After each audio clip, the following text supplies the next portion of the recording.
J'ai une Wii, j'ai ma PSP, j'ai un ordinateur portable, j'ai mon portable. Niveau électronique, je suis un peu plus gâtée parce que ma mère, elle travaille beaucoup sur l'ordinateur. Alors elle connaît à peu près ces choses-là. Puis je suis gâtée aussi pour le foot. Par exemple, j'ai 4 paires de crampons. J'ai ça, mes F50 et mes Nike. Sur ce coup-là, je dirais que c'est pas moi qui le gâte, Oui, c'est l'entourage. Sa grand-mère, effectivement, le gâte beaucoup, ses oncles aussi. Je ne suis pas pour y gâter, je suis juste gâtée. Pas facile de jouer seul quand on est fils unique, comme Victor. Jeanne, tu veux faire une partie de baby-foot avec nous? Gaspard, lui, n'a pas ce problème. Ses compagnons de jeu, ce sont ses frères et sœurs. J'ai montré à Siméon comment il fallait jouer un peu, mais il continue à tirer un peu n'importe où.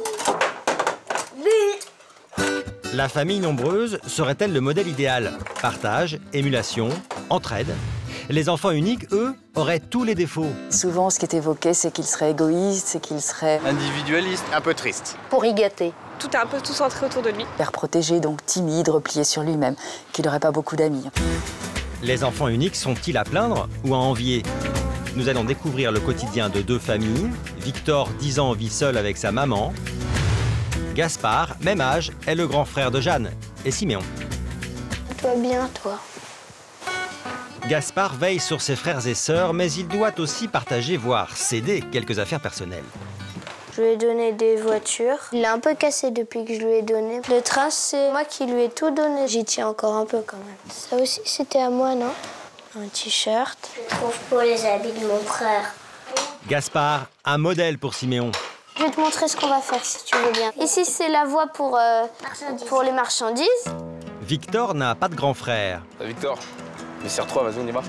mais des camarades de foot et surtout un entraîneur. Ça y est, tu t'es trompé. Ta fan de frappe, mets-la vers l'intérieur. Et t'ouvres bien ton bassin, comme si tu frappais vraiment. C'est Abdoulaye, c'est mon entraîneur. Je le vois souvent, je le vois 4 fois par semaine. Et en plus, il m'envoie des textos tous les jours. Là, c'est comme un grand frère. C'est bien ça, Victor, ça arrive. Travaille, travaille. Allez, maintenant, donne-la. T'as fait ton dribble, tu la donnes. Il y a des façons d'agir qui font qu'on sait s'ils sont tout seuls ou s'ils ont des frères et sœurs. Lui, c'est pas qu'il joue pas bien, mais il a du mal à lâcher son ballon. Il aime bien garder la balle. C'est bien les sports collectifs pour les enfants uniques qui font pour qu'ils réussissent à s'ouvrir et à partager des choses avec les autres. Quand Victor n'est pas au foot, il passe son temps libre chez sa voisine et meilleure amie, Eva, fille unique elle aussi. Bon, vas-y, je suis souvent ici. Surtout quand je m'ennuie. Vu qu'on est tout le temps tout seul, c'est plus facile de se parler ou de se voir. Par exemple, j'ai un copain, je l'appelle pour lui demander si on va au parc ou un truc comme ça. Et il me dit non, je joue avec mon frère, par exemple. Celui qu'il trouve, l'autre il fait 2 pompes. Combien? 2 pompes. 1, 2. Ces après-midi de complicité permettent à la maman d'Eva de souffler. Ils s'engueulent, ils s'aiment, ils se rengueulent, ils se réconcilient, mais non, c'est vraiment un peu comme le frère et la sœur, tous les deux, quoi. Non. Frères et sœurs de cœur, mais la question de vivre en fratrie s'est déjà posée. Une petite sœur, là, dans la maison, on devra la mettre que dans ma chambre, où elle dort dans la chambre de maman, mais la nuit, j'aimerais pas l'entendre pleurer, pareil. Non, je rigole. On va pas se mentir. S'il a ton âge, et imaginons t'as 21 ans, eh ben à 10 ans, à notre âge, on est énervant. Pour un grand frère, ce serait énervant. Mais un grand frère, ça m'aurait bien plu quand même, parce qu'il me défend. C'est un peu ça l'avantage du grand frère. L'enfant unique serait-il un enfant désavantagé? Emmanuel Rigon, psychologue, a étudié la question.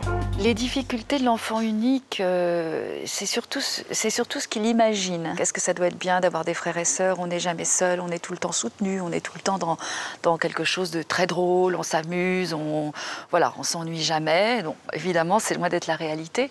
L'enfant unique ne peut pas être déséquilibré par l'absence de frères et sœurs. Il le sera s'il est élevé d'une manière excessive, trop hyperprotectrice ou d'une manière qui va le survaloriser de manière artificielle. Donc c'est ça qui peut le déséquilibrer. Le modèle de la fratrie n'est pas non plus exempt de risques. La venue d'un frère ou d'une sœur peut énormément déséquilibrer un enfant, dans le sens de la jalousie, de la perte d'amour parental, dans des rivalités, dans des comparaisons qui ne seraient pas à son avantage, dans une histoire de place, on perd sa place.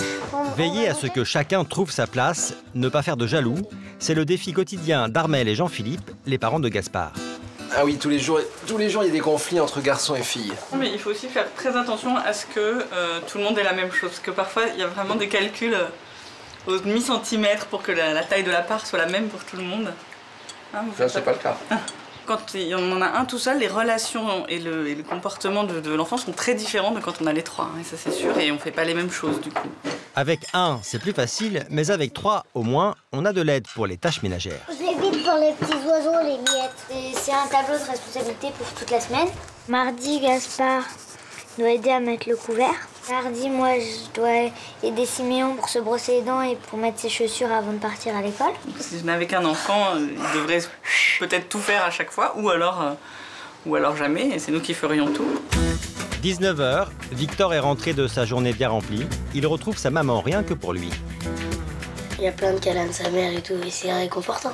Quand j'en ai besoin, il n'y a pas les frères et sœurs qui gênent. On porte son attention que sur un seul enfant. Victor, quelque part, moi, quand je rentre du travail, je vais être beaucoup à lui poser des questions, à me soucier s'il est de mauvaise humeur, s'il est triste, à essayer de savoir pourquoi il est triste. Dès les premiers pas de Victor, elle a fait en sorte d'éviter les pièges de la maman surprotectrice. Pour moi, c'était important qu'il soit en crèche et qu'il soit très vite avec d'autres enfants et qu'il prenne la vie en société. Quand on est dans une fratrie, on se pose pas la question de savoir si l'enfant va savoir vivre avec les autres, il n'a pas le choix quelque part. Même sans frères et sœurs, Victor semble épanoui. Il a trouvé sa solution, un chat, Mali. C'est comme une compagnie, un chat. C'est comme un frère presque, pour moi. À part qu'il parle pas. Et ça a des fois des avantages. Les enfants uniques prenaient un chat, franchement. Je joue tout le temps avec lui, il est tout le temps disponible.